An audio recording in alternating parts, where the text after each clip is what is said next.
Bog svima, slušate podcast Reakcija, ovo je 5. epizoda, ja sam vaš domaćin Mate Mijić, a danas ću govoriti o hrvatskoj pomirbi i sadašnjosti i budućnosti hrvatskog parlamentarizma. Nakon završetka predsjedničkih izbora u kojima sam vodio kampanju Miroslava Škore za predsjednika države, sada se vraćam svojim svakodnevnim aktivnostima, svojim stalnim poslovima, ali i ovim političko-medijskim aktivnostima, pisanju tekstova, snimanju podcasta, tako da ako do sad niste to primijetili, I'm back. Uskoro će krenuti reakcija u poznatom video formatu, nešto kraćem, dinamičnijem, rekao bih i zanimljivijem. Znate i sami da je reakcija krenula izvorno kao video format, nakon čega sam počeo snimati ovaj malo duži audio format. Sada okupljam jedan mali tim koji će u neovisnoj produkciji raditi reakcija video, a što se tiče podcasta Reakcija, njega možete slušati putem Apple podcasta, Google podcasta i svih popularnijih podcast aplikacija. Dostupan je i na mom YouTube kanalu, zato što ipak određeni dio ljudi većinu medijskog sadržaja traži na YouTube-u, koliko god goli audio format nije baš atraktivan za YouTube. Ipak sam odlučio i tamo ove audio podcaste podići. Pretplatite se na moj YouTube kanal, sad vas ima nešto preko 3000. Hvala svima koji su se pretplatili. Dijelite sadržaj, potaknite i ostale da se pretplate, jer uskoro stiže ponovno reakcija u video formatu. Kao što sam rekao, danas ću govoriti o hrvatskoj pomirbi i našem parlamentarizmu. Iskoristit ću jedan aktualan primjer, a to je obračun Željka Glasnovića, neovisnog zastupnika, i drugog Željka Lenarta iz HSS-a u Hrvatskom saboru. Naime, nakon izlaganja Željka Glasnovića za povredu Poslovnika javio se HSS-ov Željko Lenart, koji je tom prigodom istaknuo da njegova obitelj nije bila u partiji, ali nisu ni pobjegli u Kanadu i tamo se 30 godina skrivali, što je prilično isprovociralo Željka Glasnovića, koji mu je nakon toga uputio nekolicinu sočnih uvreda i čak krenuo prema njemu, tako da se činilo da će doći do fizičkog obračuna. Razdvajao ih je Miro Bulj, koji je svojevremeno razdvajao i Nikolu Grmoju i Andreja Plenkovića, tako da čini se ako Miro Bulj ne bude više imao saborsku karijeru saborskog čuvara uvijek može ostvariti. Svaka mu čast što zadrži hladnu glavu u takvim trenucima i nastoji uvesti reda prije nego što straža reagira. Cijela ta situacija je pomalo mučna, ljudima je dosta takvih primjera iz Sabora, žele puno konstruktivniju, normalniju raspravu, ali ovo je ipak slučaj koji vrijedi malo dublje analizirati, nije toliko banalan koliko se na prvu čini. Naime, od Željka Glasnovića donekle je opravdano očekivati ovakvu reakciju. Nemojte misliti da ga na bilo koji način opravdavam zato što se nalazimo s iste strane političkog spektra, jer prilično je poznata stvar da se ja u mnogo čemu ne slažem sa Glasnovićem i ljudima tog političkog profila. Mi jesmo na istoj strani političkog spektra, ali daleko od toga da smo istomišljenici. No Glasnovićev životni put, sve ono što je on u životu prošao kao kanadski vojnik i u legiji stranaca i kasnije u Domovinskom ratu i on i članovi njegove uže obitelji, sve to sugerira da može se očekivati da se radi o čovjeku koji je tankih živaca, koji je na nekakve ovakve provokacije sklon burno reagirati. Ja mislim da je Lenart upravo zbog toga uputio takvu jednu provokaciju, zato što su se on i njegov stranački šef Krešo Beljak sveli na sitne provincijalne provokatore koji su HSS, tu staru časnu stranku, bacili u blato.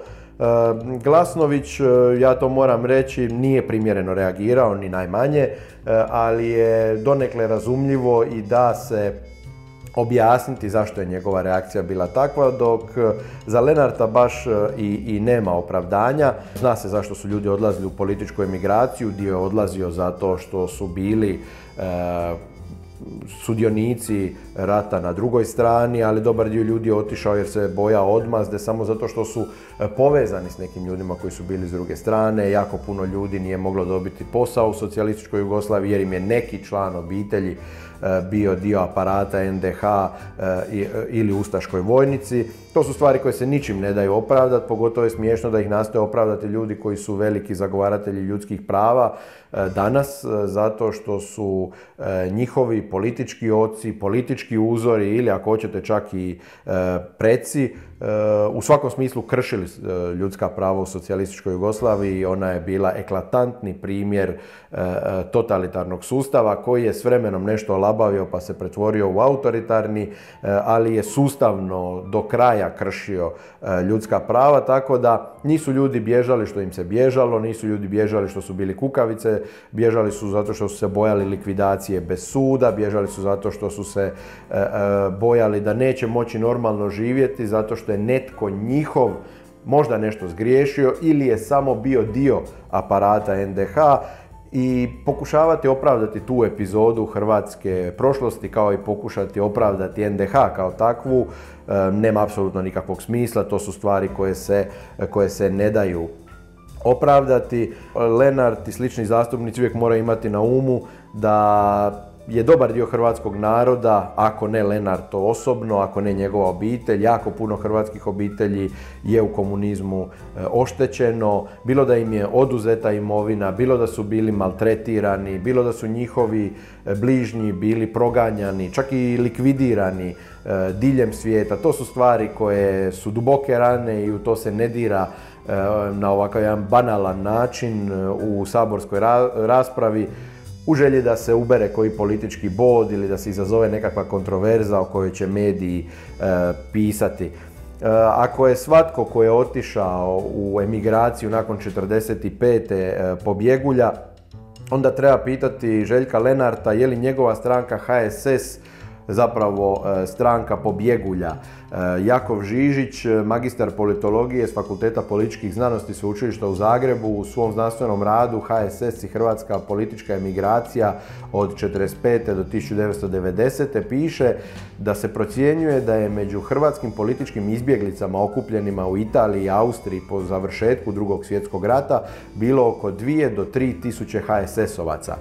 HSS je, nastavlja Žižić, bio jedina organizacija u hrvatskom političkom egzilu koja je po završetku Drugog svjetskog rata imala stabilnu potporu i neokrnjenu stranačku infrastrukturu među hrvatskim iseljenicima koji su živjeli u Sjevernoj Americi i Europi. U trenutku završetka Drugog svjetskog rata HSS je imao 42 stranačka ogranka u SAD-u te 36 ogranaka u Kanadi koji su bili udruženi u Hrvatski seljački savez u Americi. Dakle, ako je HSS imao tako jaku infrastrukturu, a Žižić piše da iz njegova članstva u SAD-u i Kanadi došao i prvi poticaj za organiziranje migrantske političke borbe na osnovama demokracije i protukomunizma s ciljem hrvatske državne samostalnosti, pitanje je onda je li doista HSS ultimativna stranka pobjegulja, jer su oni 1946. osnovali organizaciju Ujedinjeni Hrvati Amerike i Kanade. Stranci je bio zabranjen rad u Jugoslaviji, s druge strane u emigraciji je bila prilično aktivna, imala jako puno članova, puno HSS-ovaca i ljudi iz vodstva stranke na čelu s predsjednikom Vlatkom Mačekom su izbjegli. Zašto je predsjednik HSS-a uostalom Vlatko Maček umro u Washingtonu, Sjedinjenim Američkim Državama, a ne u Zagrebu ili Koprivnici, zato što je bio u političkom egzilu. Tako da bojim se da kad od ljudi koji su saborski zastupnici HSS-a, kasnije se na Twitteru tu priču nadovezao i Krešo Beljak, predsjednik HSS-a, dolaze ovakve optužbe za kukavičluk i bježanje iz socijalističke Jugoslavije. To je skandalozno, smiješno i samo pokazuje na kojoj razini uopće povijest svoje stranke doživljavaju ljudi poput Beljaka i Lenarta. Ovdje mislim da je vrijeme dotaknuti se te teme hrvatske pomirbe koja je zapravo pokušana na razini tih nekakvih viših struktura u smislu da se istaknuti apologeti komunističkog režima i oni ustaškog režima međusobno pomire. To je nemoguće zato što ti ljudi žive od evociranja određenih uspomena na zločinačke režime. Očekivati među njima bilo kakvu suradnju i pomirbu, a da to ne bude suradnja na daljnjem utamničenju hrvatskog naroda i maltretiranju, poluinformacijama, neistinama, parcijalnim tumačenjima i slično, bojim se da ništa drugo od njih mi ne možemo dočekati, zato što su to ljudi koji su cijele karijere u slobodi izgradili na apologiji bilo komunizma ili ustaštva.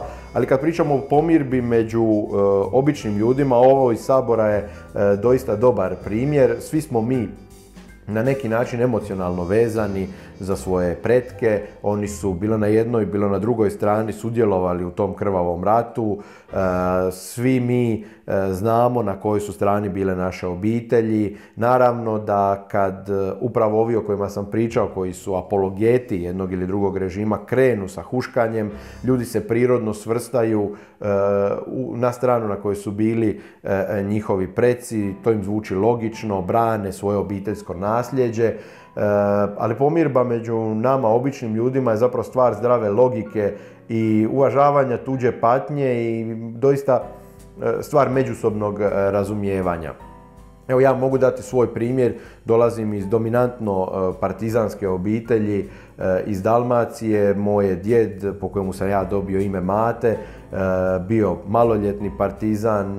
Nikad nisam bio odgajan kao neko ko bi trebao uzvisivati komunistički režim zato što su moji bili partizani. Nikad nisam odgajan na način da ne razumijem druge ljude zato što moja obitelj ima nekakvu drugčiju povijest. Mislim da je stvar međusobnog razumijevanja iznimno važna da bismo mogli imati bilo kakav konsenzus i zajednički stvarati ovu državu. Priča moje obitelji puno je drugčija od priče obitelji Željka Glasnovića, pa ja i dalje nastojim razumjeti to što je taj čovjek prošao, to što je njegova obitelj prošla i ne mislim da mu bilo tko ima pravo soliti tu ranu. Također, bojim se da upravo to nerazumijevanje koje se sije među ljudima, koji na stvari koje su vrlo kompleksne gledaju crno-bijelo, a hrvatska politika to potiče zato što na tome parazitira, takav način nas nigdje neće dovesti. Mi tako svoju državu zajedničkim snagama ne možemo sagraditi. Moja obitelj nije progonjena u komunizmu, živjela je u miru.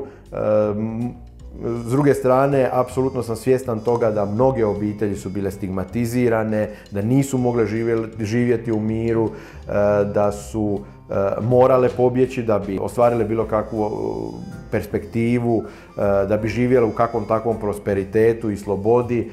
Godinama sam savjetnik i suradnik Ruže Tomašić, čija obiteljska povijest isto nije slična povijesti moje obitelji. S njom najnormalnije funkcioniram zato što razumijem odakle dolazi, razumijem što se događalo i nastojim razumjeti kakve je to tragove ostavilo na Ruži kao osobi, pa uostalom i na Željku Glasnoviću. Ti ljudi poput Ruže, a pogotovo Željka Glasnovića, ni u jednom trenutku nisu na ostale hrvatske obitelji koje su relativno mirno živjele u komunizmu i koje su, da i to budemo iskreni, mirno promatrale kako su određene obitelji bile progonjene, nisu ih gledali preko nišana na način da se nisu onda htjeli vratiti kad je ovdje počeo rat. Dapače, Željko Glasnović se vratio, uključio u rat i on je heroj Domovinskog rata. Niti u jednom trenutku Željko Glasnović nije rekao ma što bi ja te nekakve Lenarte i slične koji su mirno promatrali kako se moju obitelj progoni štiti od Srba. Neka im sad tamo, neka se brane sami, oni su gledali kako mi patimo, sad ću ja gledati kako oni pate. Ne, upravo suprotno. Željko Glasnović se vratio u Hrvatsku, borio, dao sve od sebe, dao svoje zdravlje.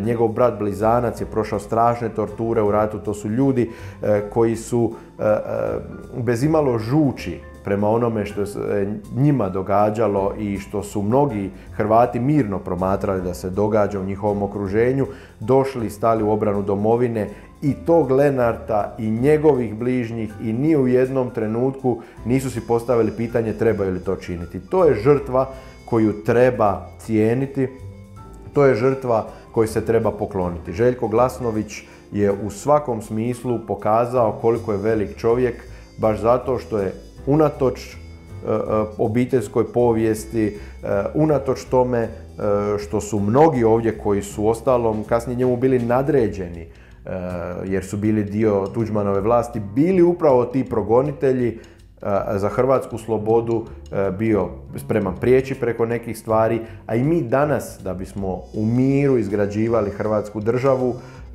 također moramo prijeći preko nekih stvari. Cijela je priča, ovaj događaj Sabora u medijima ispričana na način da je Željko Glasnović ispao neki primitivac, dok je s druge strane Željko Lenart iz HSS-a žrtva cijele ove priče. On je dobri, pristojni čičica koji je eto samo malo provocirao čovjeka čiji je životni put i ono što je prošao u ratu sigurno na njemu ostavilo velikog traga. Provocirati takve ljude je anticivilizacijski, to uopće nije način na koji se prema bilo kome treba ophoditi, a pogotovo prema čovjeku koji je toliko toga dao za Hrvatsku. U tom smislu je znači Glasnović označen kao taj koji je primitivac, s čim se ja ni najmanje ne slažem. Primitivizam kao takav u tom svom negativnom smislu označava suprotnost civilizacijskim dosezima. Citirat ću nekoliko tweetova koji pokazuju na koji bijedan način zapravo ljevica pokušava profitirati na ovoj priči. Pa tako Krešo Beljak kaže: baš mu se Željko Lenart lijepo nasmijao u lice. Svaka čast majstore, tako treba s tim primitivcima. HSS na službenom Twitter profilu piše: osuđujemo napad na našeg zastupnika Željka Lenarta, iako nas ovakav primitivni ispad Željka Glasnovića ne čudi. Na isti ili sličan način se svakodnevno odnosi prema kolegicama i kolegama, kao i prema maloljetnim učenicama i učenicima koji dolaze u posjet u Sabor. Koalicijski partner SDP također pokušava profitirati na ovoj priči. Oni pišu: osuđujemo sramotno ponašanje saborskog zastupnika Glasnovića. Ovakvi primitivni ispadi, agresija na rubu fizičkog sukoba i otvoreni govor mržnje su u potpunosti nedopustivi. Ovo društvo više ne smije tolerirati netoleranciju. Ovi tweetovi potvrđuju da zapravo lijevi dio spektra nastoji profitirati na tome što su nakratko isprovocirali Željka Glasnovića, ali mislim da im to ne smijemo dopustiti, zato što u ovoj priči i Lenart taj koji je veliki primitivac. Prvo, prešućuje strahote jednog anticivilizacijskog režima, drugo, poigrava se osobnim ranama kolege zastupnika. To nije civilizirano ponašanje, ni jedno ni drugo, tako da u svakom smislu, ako primitivizam uzmemo kao suprotnost civilizacijskim dosezima, onda je Lenart kao i njegov šef Beljak u svakom slučaju primitivac i zadnji su koji bi trebali bilo kome držati predavanja o primitivizmu, pogotovo što Željko Lenart nastavno na ovaj događaj, dakle nakon njega, piše na Twitteru: skoro fizički obračun u Saboru, nije bilo ni blizu toga. Ja stariju osobu nikada ne bih prvi udario, a Glasnović nije imao tu hrabrost. Dakle, vjerojatnost fizičkog obračuna skoro nula. Lenart ponovno naziva Glasnovića kukavicom, odnosno govori da nije bio dovoljno hrabar da bi izazvao fizički sukob, što je nastavak provokacije i pokušaj da se doista izazove fizički sukob kako bi onda Lenart i njegov šef glumili žrtve. To je jednostavno sramotno ponašanje za Sabor, to nije ta razina, ti ljudi ni na koji način nisu kvalificirani držati nekome predavanja o pristojnosti, moralu, kućnom odgoju ili doličnom ponašanju, jer se i sami krajnje nedolično ponašaju. Dovodi nas to i do priče Glasnovića, da ne bi ispalo da se kritizira samo ovu dvojicu. Pitanje je koje bi trebalo postaviti: je li Glasnović s ovakvim ponašanjima, doista mu nije prvi put, dobar zastupnik, treba li biti kao takav prisutan u Saboru? Mislim da je odgovor koji se nameće to da u Hrvatskoj kao slobodnoj demokratskoj državi svatko ima pravo birati i biti biran, i Željko Glasnović ima pravo biti biran, pogotovo u državi za koju je toliko puno dao, ali njegov način djelovanja ostvaruje po meni vrlo upitne rezultate, iako on puno toga što je istina iznosi u Saboru i to se dijelu ljudi sviđa jer on tako to jednostavno, jasno, glasno, vojnički ogoli cijelu priču. Hrabar je govoriti o nekim stvarima korupcije, nepotizma o kojima zastupnici mainstream stranaka ne žele progovoriti ni riječi, bilo od straha, bilo zato što su i sami u to sve skupa umočeni. Glasnović je i hrabar i vrlo izravan i otvoren i sve je to dobro za jednog saborskog zastupnika, ali ono što nije dobro je da on možda u skladu s tim svojim vojničkim stilom nastupa ukopan u svoj ideološki rov, puca iz svih oružja i istu reakciju izaziva od one druge strane koja se također ukopava u rovove i po njemu puca iz svih oružja. To nije način na koji se raspravlja u Saboru, takva rasprava nigdje ne vodi, dva monologa ne čine dijalog i na taj način ne može biti kompromisa ni oko čega. A da bi liberalna demokracija kao takva funkcionirala, da bi Hrvatska funkcionirala kao demokratska država, 80% toga mora biti nacionalni konsenzus, a 20% toga je stvar svjetonazora. U Hrvatskoj je stvar zapravo obrnuta. Mi smo se dogovorili oko 20% toga što naša država jest i kakva ona mora biti, a ovo 80% toga je podložno različitim tumačenjima, ideološkim napadima i slično. I na taj način se država ne može voditi, ona na taj način nikad neće biti stabilna, normalna, biti servis svojim građanima u svakom smislu riječi, jer je svaka stvar podložna ideologiziranju do krajnjih granica, nema zdrave diskusije, tako da i to ideologiziranje ne završi na nekakvoj ideološkoj raspravi, nego na ideološkom šamaranju, koje evo, do čega dovodi u Saboru da zapravo se na najjadnije načine pokušava isprovocirati ratne heroje koji onda također neprimjereno reagiraju i u takvoj atmosferi je li moguće donositi normalne zakone, je li moguće voditi smislenu raspravu o budućnosti države, odgovorite si sami na ta pitanja, ja smatram da nije moguće. Nikad nisam bio zagovornik toga da politiku treba lišiti ideologije, dapače, smatram da politika je ideologija, da je uglavnom svaka rasprava u politici je ideološka, ima određeno ideološko utemeljenje, nema ništa problematično u tome, problem je da dva monologa ne čine dijalog, problem je ukopavanje u rovove, problem je nebiranje sredstava u toj raspravi, problem je pokušavanje izazivanja žestokih sukoba pa i fizičkih sukoba. To nije način na koji se politika vodi, to nije način na koji bi se politika trebala voditi, a SDP i HDZ sa svojim satelitima vode upravo takvu politiku zato što imaju kompromitirane kadrove, zato što su rezultati njihove vladavine porazni, zato što nemaju stvarnog političkog sadržaja i ne trebamo se čuditi tome što u izbornoj godini se događaju ovakve stvari. Mainstream mediji o ovom su događaju naravno jednostrano izvještavali. Željko Glasnović ispao je notorni primitivac, dok je Željko Lenart jadna njegova žrtva.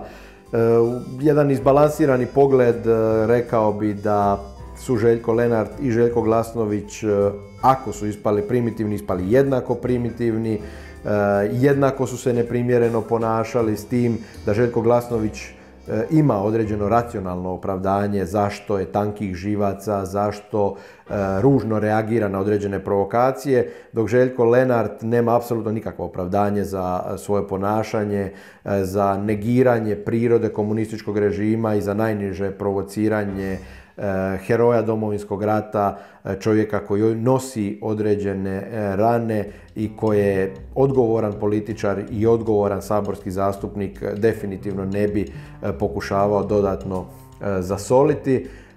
Ako želite i dalje jedan izbalansirani pogled putem podcasta, putem YouTube-a, pretplatite se na moj YouTube kanal, slušajte podcast Reakcija i putem podcast platformi, Apple podcasta, Google podcasta i na svim većim podcast aplikacijama. Uskoro krećem i sa ponovnim snimanjem videa koje ćete moći pratiti na mom YouTube kanalu. Hvala vam na vašoj podršci, hvala vam na slušanju. Do sljedeće epizode. Doviđenja.